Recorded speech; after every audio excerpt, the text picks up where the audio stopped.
Hello everyone, it's Brian here with another thread. This will be number 2 this week, which I guess means that this is unofficially Thread Week on my channel. And I'm delving back into recent VC history to go back to a thread that was started by Jonas at Vinyl Stockholm, who did a thread called UFOs, Aliens, and Space Trips or something like that. He focused on rare, psych, also indie and glam records, all on vinyl. Well, I'm not going to be able to match those parameters exactly, and I am going to show 2 things that aren't vinyl records, but I do have a number of things here that I will show you, and I'll leave a link to Jonas's channel if you want to check that out. So, these are sort of in the order I thought of them, but not necessarily. So one of the first things that occurred to me was this X-Files compact disc. This is not available on vinyl, and honestly, I probably wouldn't buy it on vinyl even if it was released, but it's X-Files, the album Fight the Future, which is the soundtrack to the 1998 film Fight the Future, which, if you know the X-Files show, this came out after season 5, I think, and it focuses on the black oil substance, or at least that's how it starts. They go back to the prehistory of humanity, and they find this black oil substance thousands of years ago, and it brings the story up to the future. This is the insert. Folds out like this, which I guess technically is an X, really.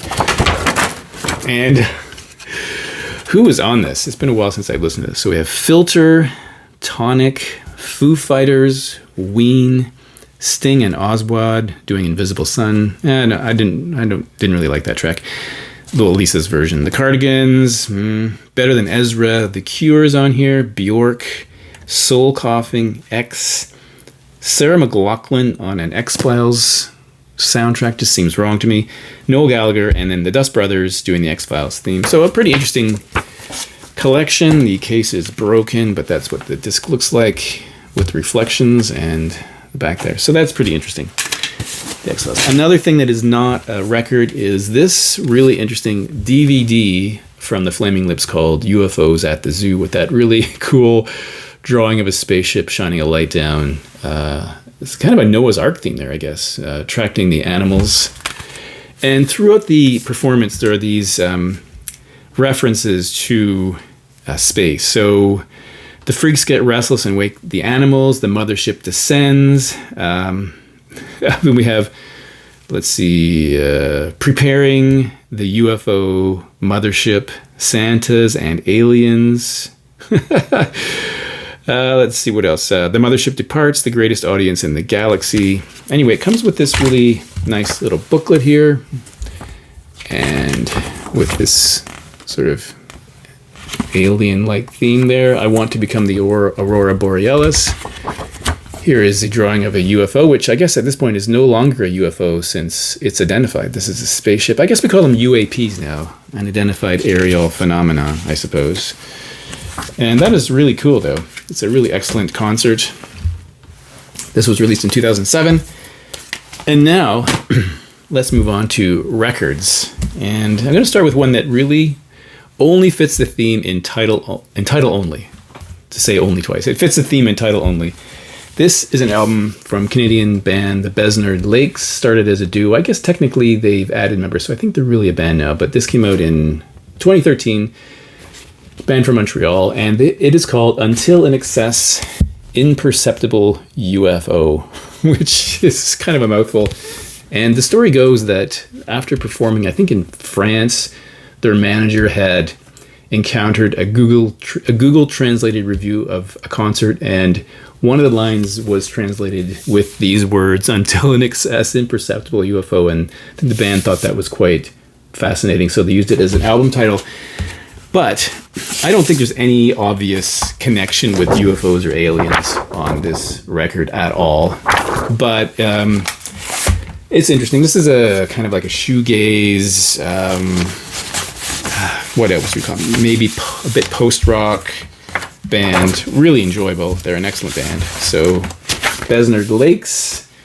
Now, I watched a few of the responses to this thread, and one thread response I watched was from Rob Eisen. He showed this record, but I'm going to mention it again because I just think it's the perfect encapsulation of this thread, and one that I thought of immediately.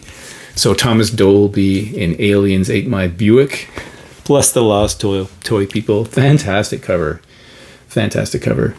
Here's the reverse, the drive-in where his Buick used to be. Love that. So great.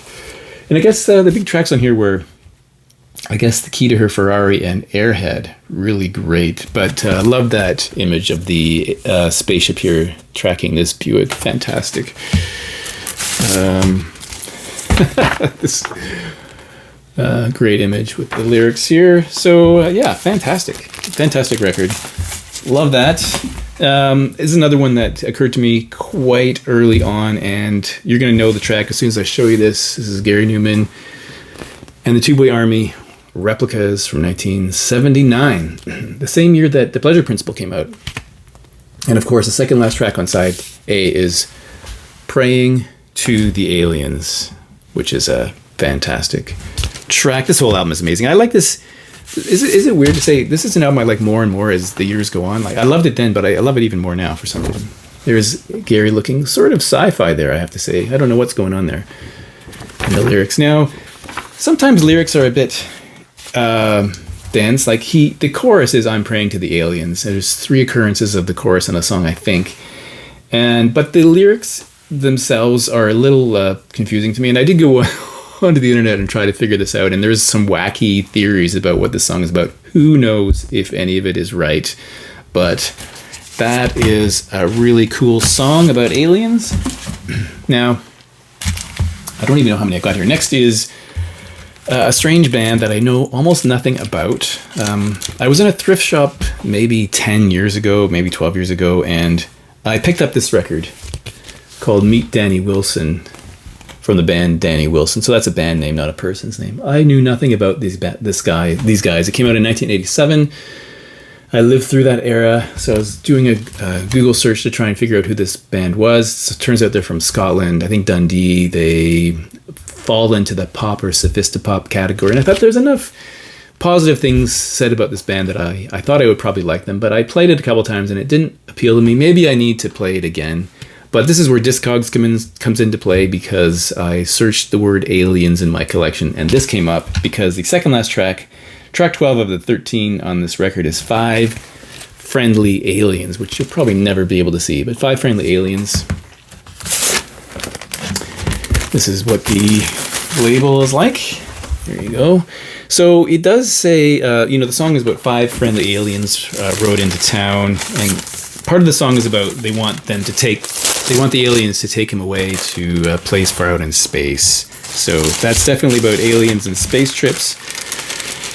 Maybe I should leave this one out and play it again. If you know this band, do you think I'd like them? I know it's a crazy question to ask, but I don't know. Maybe I should try again. Now, from originally 2013, but repressed. I'm not sure if it came out in vinyl in 2013, but in 2022 this came out. It's David Bowie's The Next Day Extra EP, which contains some outtakes and remixes from The Next Day. So yeah, first time on vinyl. It says it right there. So I guess the previous release was not on vinyl. So here we go. Record Store Day item. And the second last track is Born in a UFO. Now, when this song starts, he sings Born in a UFO, almost like Springsteen was singing Born in the USA. She was born in a UFO. It's like, that, I wonder if that was intentional, that he was kind of riffing on Springsteen there. Later on, he sings There's No Direction Home, and I wondered if that was a Bob Dylan reference. Who knows? But there's the label, which sort of emulates the album cover.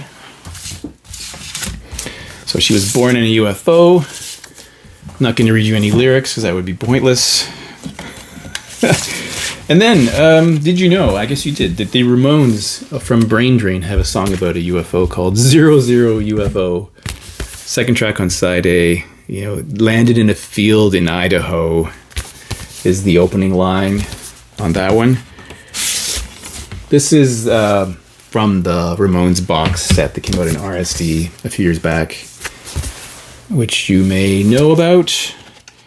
And the Sire labels, which I guess they replicated from back in the day. This is originally...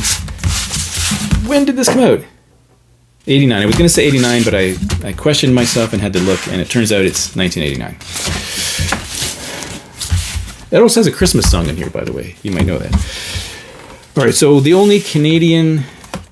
Is that right? No, Desert Lakes are Canadian. The second Canadian item I chose is from a band I liked as a young person. I don't really like anymore, but they're well known in Canada. A band called Prism, with a fairly obvious visual interpretation of Prism. They're from Vancouver. This came out in 1977. This is their debut self-titled record. They're probably better known. They're probably best known for this song and a second song. But honestly, I haven't really thought about them for years. But I did think about this when the Thread came out. When I watched a Thread video. So this album starts off with a track called "Spaceship Superstar," which to me is a bit juvenile. I'll read you some lyrics. By the way, this song was chosen as a wake-up call for the shuttle Discovery sometime in 2011. Like they play a song to wake up the astronauts. So that was used then. So, I mean, every night is a different flight to a different galaxy. Do a sold-out show, then I hit the road in my Starship limousine. Get so damn tired of uninspired doing all these one-night stands. It's a giant leap for rock and roll, but it's too much for just one man. I'm a spaceship superstar. Got a solar-powered laser beam guitar. I'm at the top of all the charts on Mars. I'm a spaceship superstar. On Mercury, they're crazy about my stellar rock and roll. And I always sell out in advance at the Martian Astro Bowl. The fans, they swarm like meteorites to our concerts on the moon. You should have seen us knock 'em dead on Venus, doing all our favorite tunes. It sounds like a 10-year-old wrote it. I mean, that's really cruel, but there's the label. So anyway, it fits the theme. I'm going to circle back to the Flaming Lips to 1989 for their album Telepathic Surgery. This is an original 1989 Canadian pressing of this record. And there's no song titles anywhere on this jacket. So we'll look here. I think it leads off side 2. Side 2 is UFO Story. And if you know that, it's someone, I can't remember who, is recounting in spoken word an encounter with UFOs, which is interesting. So I tend not to believe it. I don't really think there are aliens visiting us, but maybe you disagree with me. So that's it. I don't even know how many that was for the thread about UFOs and aliens. I guess I'll see you in the next video.